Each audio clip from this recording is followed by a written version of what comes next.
પ્રાર્થના સંદેશ ન્યૂઝમાં આપનું સ્વાગત છે।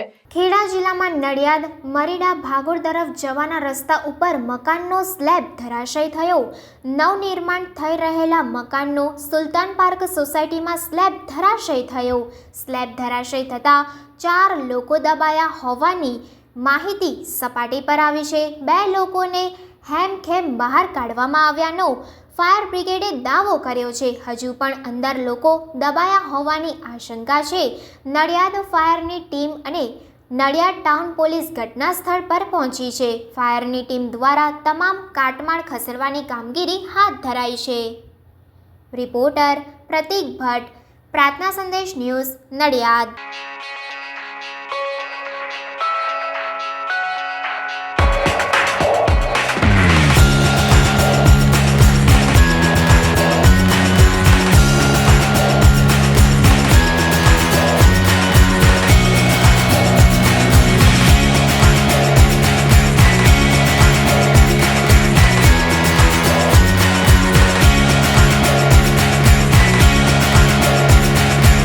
સંદેશ ન્યૂઝની તમામ લેટેસ્ટ અપડેટ્સ માટે ચેનલને હમણાં જ લાઈક, શેર અને સબસ્ક્રાઇબ કરો।